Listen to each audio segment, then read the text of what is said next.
I had this dream of a smart home because we had seen this thing, right? Hollywood had sold it to us. Welcome home, son. And yet, broadcasting beautiful views 24 hours a day. I'm in the future.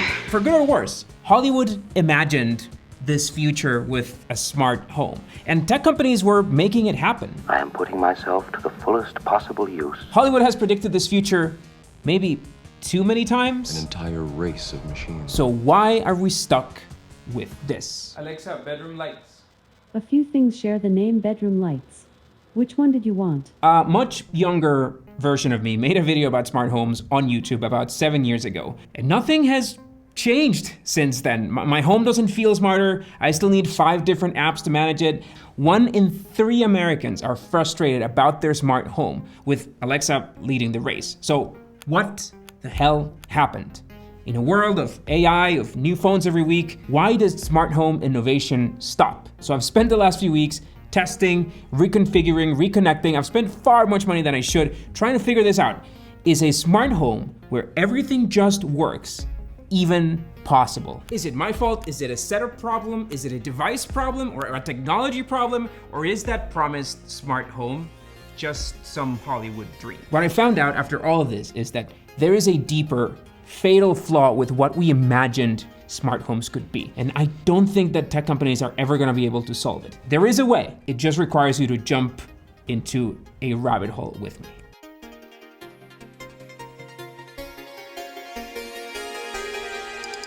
There's something that we need to get out of the way first, which is that smart homes are not for everyone, because there are smart home users and there are smart home users. Now, before I started making this video, I consider myself somewhere around there in this scale. I could set up my own Wi-Fi, my Alexa, my smart stuff. But if you click this video, I'd expect most of you watching are somewhere on the right side of this scale. But to build that smart home that I dream of, that smart home that Hollywood made me imagine, I had to level up. But see, that's also the first problem with our smart homes today. Setting them up, it's our job. And that's not how smart homes started at all, because we've had smart homes since the 70s. It's just that they weren't built for us. Take this thing, for example. This is a Creston ICES TPS 6000. This was one of the first modern home control hub systems, and it was released around the year 2000. And check it out, it had a 15-inch touchscreen. It could monitor audio and video sources. It could control your lights and your drapes. It could check security cameras, all on this screen. And this is in the 90s, almost 10 years before the iPad. But if you could get that thing to work 30 years ago, why does Alexa struggle to turn on a light? Good morning. Who is she? That's the voice of our computer. Well, does she cook as well? Not yet. Yeah, well, those things, yeah, they existed in the 90s, but they were closed system.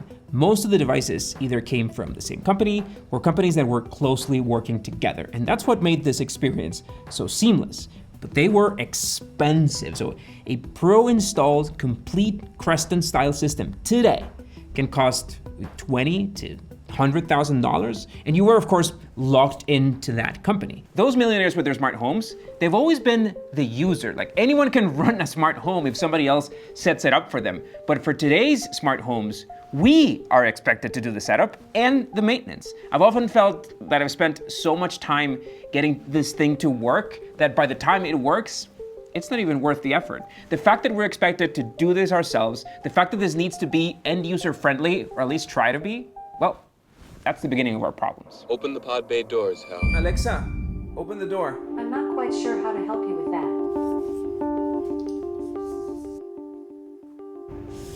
that. So, why can't this extremely simple command work? Alexa should be able to send a signal to the lock, right? The website says that it supports Alexa. I know I set it up correctly. Like, I know this is actually working. I got it working last week. Siri, who's even dumber than Alexa, can actually open my door. Siri, open the front door. See? So when I talk to Siri on my phone is gonna try to reach the lock directly. It's gonna try to do it via simple, straightforward, local Bluetooth, like this. But if I'm not at home, then my request is gonna have to go through Apple's servers. and then through my Apple TV, which in this case kind of works like a hub that forwards the signal from the cloud to the lock. Now, just the fact that plan A is this signal being sent locally here in my house, that's huge, that's fast, that's efficient. Plan B is okay, I guess. It's possible thanks to Apple's framework. I'm gonna explain what a framework is in a sec, so don't worry about it. But Alexa can't do this stuff. So when I ask Alexa, my request can't go directly to the hub. It needs to make the journey from the speaker to my Wi-Fi to then go to the Amazon server so that it can interpret what I said. And then through the Alexa skill by Aqara, that makes a bridge to the Aqara cloud, which then sends a signal back to my Wi-Fi and then to the Aqara hub so that my open door signal can finally make its way to the lock using Zigbee as the last step. This is a mess. This is just one device.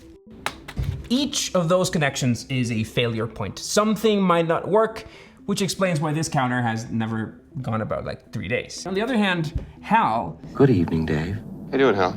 Everything's running smoothly, and you? Doesn't need any of this stuff. Like, he is directly wired to everything. This mission is too important for me to allow you to jeopardize it. Hal is not only wired, probably by cable, to anything. Like, all devices were designed to work on this ship. A big underestimated challenge with smart homes today is that you need to get all these devices that come from all of these different companies and get them to work together and to message each other through a bunch of different networks. Just in our lock example, we've already seen Wi-Fi and Bluetooth and Zigbee, and those are just a few.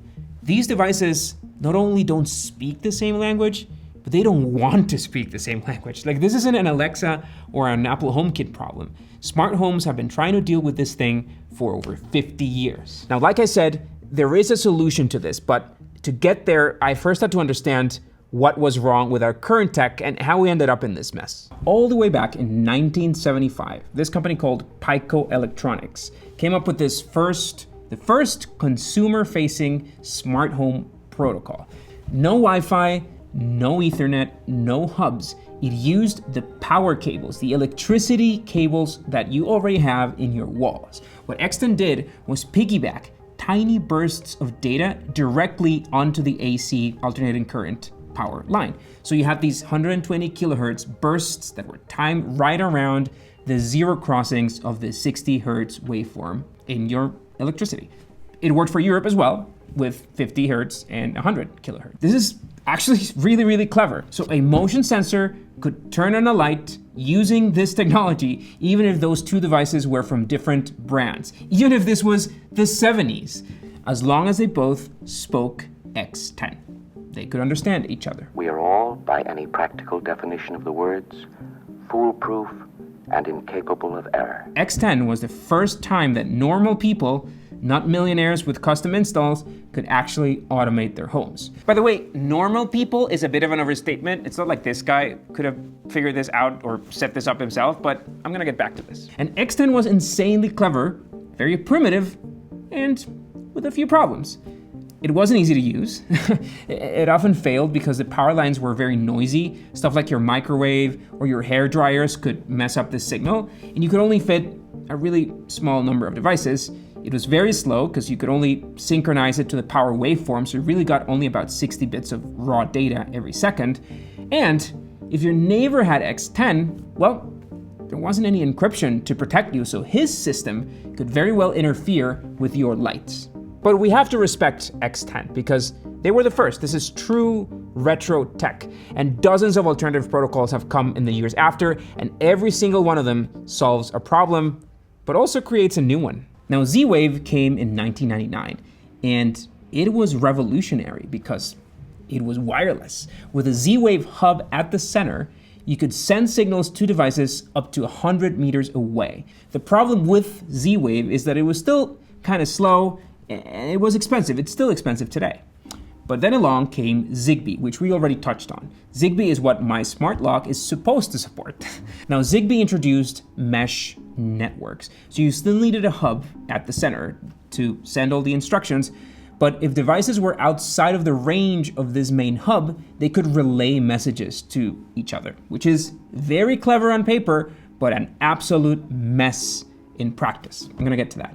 And then came Thread and HomeKit protocol and Bluetooth and Matter. So who can keep track of the difference between all of these? But if you ever dream of that Hollywood smart home, you have to know. And if you already do, you probably know where this video is going.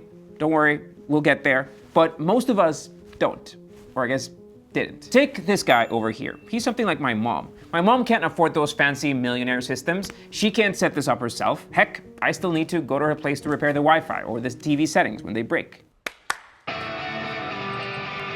Wake up, Daddy's home. Welcome home, sir. Congratulations on the opening ceremonies. They were such a success. Now, Hollywood might still have planted that dream in their heads. In the 2010s, for example, it almost looked like it was gonna happen, like smart homes were happening. And then Alexa came around. Is it on? Oh, it's always on. Can it hear me right now? I can hear you from anywhere in the room. I enjoy working with people. These guys, they might have watched a Super Bowl ad, and maybe they were convinced to buy into it, but that bubble pops the moment you have to set up your first device. This may feel like a no-brainer to you, people on the right side of the scale, but for most people, Alexa is this nightmare, frustrating experience. 9.6 out of 10 in that frustration scale. It is not easy. Now, few people realize that we've reached this point in AI where we actually don't need to rely on the not so great solutions that these big tech companies give us. Platforms like Emergent actually let you build your own solutions now and stop depending on expensive SaaS or products that harvest your data. Emergent is an AI app builder where you describe what you want out loud and it actually builds it for you, like a real conversation. And it's not just a web app. Emergent can build native iOS and Android apps. It can connect to Stripe. It can handle authentication, multi-tenant data, all from a single prompt. Build me an app that shows my calendar meetings for the day, my top unread emails, and daily Stripe revenue, all in a dashboard, and deliver it at 8. In about 30 minutes, with no backend setup, no separate API accounts, it was just done. Like 3 years trying to get Alexa to open a door, 30 minutes to build a custom dashboard that I actually use every morning now. If you have any type of software idea, tool for your business, client portal, something that you're currently paying $80 a month for that you could just own, Emergent is worth trying. They sponsored this section of the video. There's a link in the description if you want to try it out. Now, that didn't stop this boom of IoT around 2015. The Internet of Things. Everything can all integrate and work more efficiently. Connected through 5G technology. It's going to change the way that you and I live. The era of the Internet of Things is quickly approaching. Our company was around back then. I remember every other pitch deck I saw was about some IoT smart sensor or smart device. For a startup in 2015, saying IoT was like saying AI last year. Like money was pouring into these companies. Everything was gonna be connected. Beacons and NFC tags. Finally, smart everything. Hello, Mr. Yakamoto. Welcome back to the Gap. At the start, I was hooked and I was ready for my smart home, man.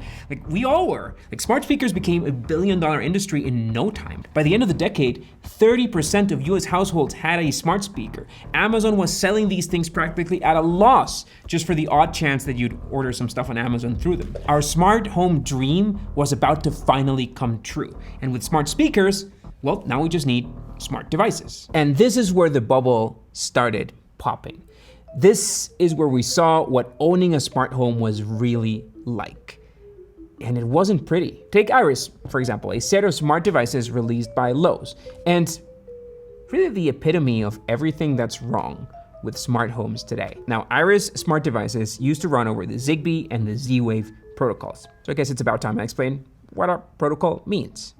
Now, a protocol is a set of rules for how devices talk to each other. It's like a language that devices use to speak. Now, Zigbee, for example, speaks over the 2.4 gigahertz frequency, which is the same frequency that we use for Wi-Fi, which is kind of another protocol. Now, Bluetooth is also a protocol. It's another language that also happens to work around the 2.4 gigahertz frequency. So all of these three, they overlap and they crowd that 2.4 gigahertz frequency, which is the cause of many of our problems. Like, even though the language is different, when you have all these devices in the same place, speaking over the same channel, they are gonna interfere with each other. Now, we might not see those errors daily, but they do translate into drop packets of data, bad connections, slower speeds, and the occasional reset on my little tracker thing. Now, Iris also supported Z-Wave. Despite being the oldest of the bunch, Z-Wave worked at a frequency of 800 to 900 megahertz, which is kind of around here in the spectrum. And that gave it a much longer range, but a slower connection. Now, the thing with Z-Wave is that it's still around, people use it, it's just not used as much in homes as Zigbee. So, anyway, we've established that the band is the highway, and the protocol is the language through which we speak. So how do we control them? By the way, we've now entered a realm of stuff that I had heard about before I started researching this video, but that I didn't really understand. And that is kind of the thing. If you want a smart home, you have to be one of those guys. Remember that Lowe's Iris smart devices ran on a Zigbee network. So Lowe's had this central hub device that would send messages to all of the devices. And again, because Zigbee is a mesh network, those devices could relay messages if needed. Now, for you to talk to that hub, you could use the Lowe's app, which is great, right? Well, their app worked great for Lowe's devices under the Lowe's hub, but it couldn't talk to other devices. No, wait. I just said that Zigbee is a language. Everyone on Zigbee speaks Zigbee, don't they?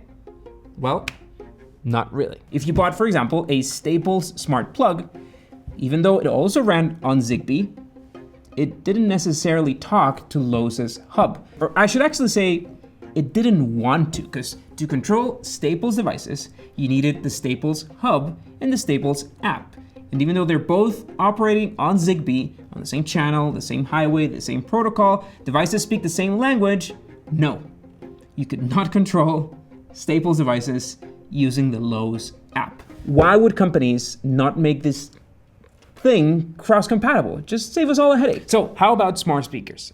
Are those the solution? Now, Alexa in this case operates like a framework like Alexa or Google Home or Apple HomeKit. It's this layer that tries to connect all of these devices together. Devices that may work on the same protocol or even across different protocols. Now, a framework is also not just the app that controls everything. It's an app that adds a layer of automation or room combinations. And Amazon Echoes have a Zigbee hub. We can use that, right? Right? Well, not always. Not always, because you have different versions of Zigbee and different versions of Echoes, and not all of them have a Zigbee hub. Even worse, your smart device might be designed to require a hub that's made by its own manufacturer. It makes a difference if you already connected this device to its own hub and you're trying to connect it to Alexa devices managed by. Do you see where I'm going with this? Nobody can keep up with this stuff. Nobody. And to make matters worse, both of those examples I just gave you, Lowe's Iris and Staples, they have discontinued their smart devices. So what happens then? Oftentimes, devices just turn into bricks, really expensive bricks at that, because you just can't use them anymore. App discontinued, hub discontinued, like these walled gardens that companies create, they never consider the possibility that the company might go under, or they just don't care. And so, why do these smart home companies die all the time? Well, part of it is that making smart home devices, it's not really a great business. Look at the business of selling smartphones. These are $800 to $1,000 devices that could last, that are supposed to last 4 to 5 years, but the company often manages to convince us to replace them 2 years in, even though we don't really need one. They've even turned renewing iPhones into a subscription now. Now, on the other hand, look at a smart home device. This is maybe a $50, maybe $100, $150 device that you are not gonna replace until it breaks. Could be years, could be 10 years. Given my smart home is largely unchanged over the past 4 years, they've proven to be a reliable foundation. I've had this guy for a few years and it's been rock solid. So I've kept it, I've had it for 3.5 years, still works great. And we're still using HomePods for the speakers on the Apple TV and they've been working great. Like not even the smart home YouTubers are replacing these devices. It's not a recurring business. And it's not a high margin business either. It does remind me a bit of the light bulb companies with the whole Phoebus cartel mess.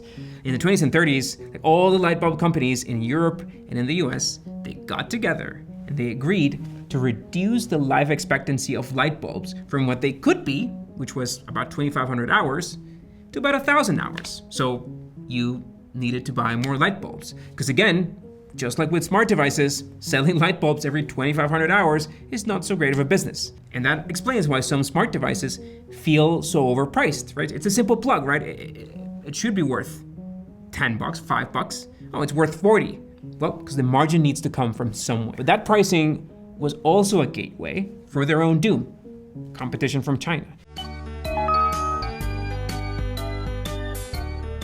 Because Chinese smart devices are cheap, and so they compete.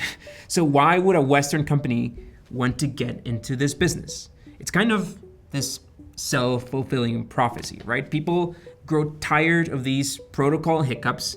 They stop buying devices, companies die, devices turn into bricks, people get more tired, loop starts again. That's where we are now. It's 10 years later, we're stuck in a loop. There is no real motivation to level up the quality or ease of use or to innovate. He had received audio files, recordings from what was going on in our house. You could argue it's even worse now because so many IoT devices have shown us their true colors. And it's not pretty. Alexa recordings leaking online. We looked twice at this Internet of Things revolution and realized that having all these cameras and microphones and sensors in our home, all connected to the internet, all managed by different companies, maybe it's a little dangerous. Maybe we don't want a connected fridge that one day randomly decides to play ads. Maybe we don't want an AI in our homes listening to everything. That's it. That's the answer. Smart homes are stuck between a rock and a hard place. It's a nightmare of protocols that few people can make sense of, and a bad, non-recurrent business that companies don't want to get into, or that have to compensate by selling your data, or ads, or subscriptions. But the dream is not dead. Like, researching this video has brought me close to another group of nerds, a huge group of nerds that I think still believe that this Hollywood smart home future is possible, a smart home that doesn't rebel against you or that uses your conversations to advertise you. It's possible, and I believe that it is, but for them. But if you're with me to this point in the video, well, I've sort of tricked you into understanding the basics of protocols and frameworks. Now you know what Zigbee means and how it's different from Z-Wave. I tricked you into leveling up in our scale, and now I can give you the solution that I found. I give you guys Home Assistant. Really? Like, all this fuzz about Home Assistant? Who doesn't know about Home Assistant? Well, I didn't know. I had no idea before I started making this video, but it's a thing. And for the past few weeks, I've been leveling up and I've been setting it up in my own place. So every smart home video I found online, every review, automation tip, hack, everything led to this platform, Home Assistant. So I had to try it myself. So this is by no means sponsored or paid. I've done the work and I've been setting up Home Assistant in my house. The story is that this dude, Paulus Schutzen, started tinkering with his set of Philips Hue back in 2012. His tinkering evolved from just a few lines of code of Python to an open source GitHub, to a project, to a platform, to an operating system, and now a literal nonprofit foundation. Like, for many years, the nerds, that kind of nerds, built it. Thousands of forks on GitHub, the second most active open source project on the platform, and slowly but surely, documentation made it to a point where normies like me could mostly use it. But the problem is you have to do this stuff yourself. That immediately means that smart homes, they're just not for everyone, because you actually need to level up to build a smart home or to set up one for your house. Like, hopefully this video has helped out a little bit. Now, the big perk about Home Assistant here is that it can run locally. So remember that Amazon Alexa diagram I did earlier that had to go through all that cloud processing? Now, Home Assistant is not in the cloud. It's like an operating system for your house, and you don't even need to connect it to the internet if you don't want to. So the most complicated part, which again, nerds will probably find very easy, it's not for everyone, is installing this operating system. You can do it on a Raspberry Pi, which I guess is like 3 out of 4 in the scale of difficulty. You can install it in an old laptop running a virtual machine, which is what I did. And more recently, you can also use this thing. This is like Home Assistant's own computer, which you can buy for like 150 bucks. So Home Assistant is open source. It's free. It is really free. It supports everything. As of April 2025, about 2 million households use Home Assistant. It operates under this nonprofit Open Home Foundation, which is partially funded by another branch of the company that's called Nabu Casa. So now Casa makes money from stuff like the Home Assistant Green, that's like a for-profit branch, and they also make money from stuff like this. This thing, for example, is a Zigbee/Thread antenna or a router. It's kind of like the equivalent of that Hue hub or that Iris hub. So this device talks to all Zigbee devices. I actually got rid of my Hue hub and connected all of my Hue lights directly to Zigbee, and all the other Zigbee devices in the house, they're all connected to this antenna. So Home Assistant is running here on a virtual machine. I can access it from a browser, from a phone app, which is just connecting to this local computer. The big advantage of all of this is that because this platform is open source, and honestly, also because of the hard work that these guys are putting in, they've integrated to everything. There are 3,400 plus integrations on the last count. Some are community built. Some companies are already building their own on the platform. And with a single Zigbee hub, you can pretty much ignore all the other hubs from other devices and connect everything to this one. So no more translation or no more skills integration. Everything runs together locally. Now, this also supports Thread, which is the most recent complication of smart homes. Definitely built with best intentions. There's great potential, but it's one more protocol that we have to be compatible with and understand, especially now that Thread and Matter are popping up in devices everywhere.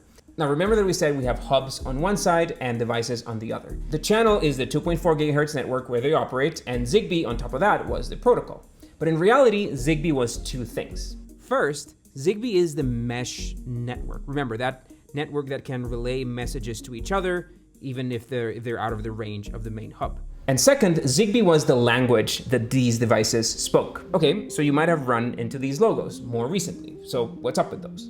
Now, just to screw with our brains a little more, Thread is a new network layer, which is similar to what Zigbee did. Now, the big practical advantage beyond other technicalities is that instead of depending on one hub, a network can have a backup, multiple hubs, in this case they're called leaders, which is useful when one of them fails. Now, the confusion part is that Thread is not the full protocol. Thread is just the network part, so this would be incorrect. Thread still needs a protocol, and in this case, the most popular one is Matter. Now, Matter works over the Thread mesh network. It's two different things. Well, Zigbee does both of these things in one name. Now, the big advantage of Thread is that it connects more directly to other devices in a network, in like an IP network, versus Zigbee, which always has to go through the framework of the app controlling the hub. But back to Home Assistants. Like, once you have a Home Assistant OS running, you can plug one of these or one of the dozens of Zigbee and Thread antennas that you can find on Amazon and basically make that your hub. Home Assistant is a framework that connects directly to all the protocols, and it does things locally. Now, some examples of stuff that I've built. First of all, I really like physical buttons and think they're important, so I installed a couple of these around the house. We use it for stuff like dinner time, so there's button number 2 is dinner time. That is connected to an Apple Music playlist, so when you hit it, lights get set in like dinner mood, and there's a playlist that we all contribute to that starts playing immediately.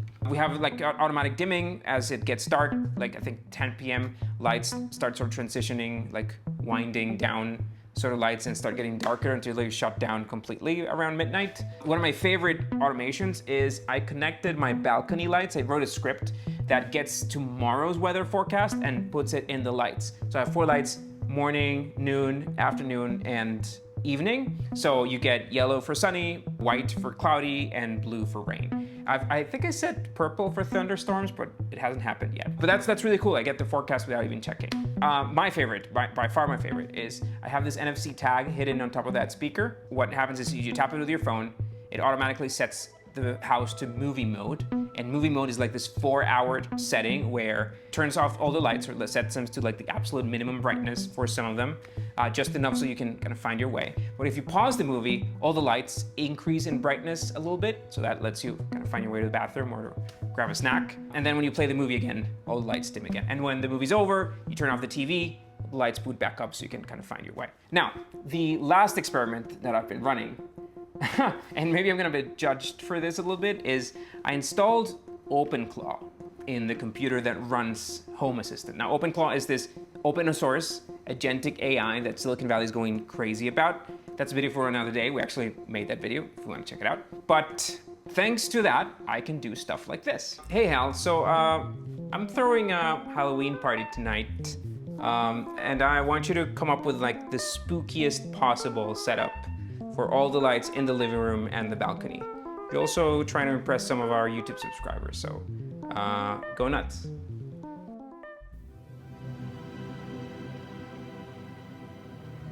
Take that, Alexa. Now, ironically, I called this whole thing HAL, which I really hope doesn't backfire. But this is all possible and not crazy risky because of the local nature of both of these things, right? So this is Home Assistant running locally, OpenClaw, which also runs locally. They both live in this same laptop, old laptop that I repurposed, and they're connected together via Home Assistant's API. HAL doesn't have access to the internet except for receiving and sending messages, which I get via iMessage. So this, again, would be much more dangerous if, for example, I was using Alexa. There's a company on the other end that's listening to your conversations, that's gathering your data and harvesting and using all this data for whatever, right? But this local model runs on the APIs that I control, that I pay for, and therefore are not harvested for data.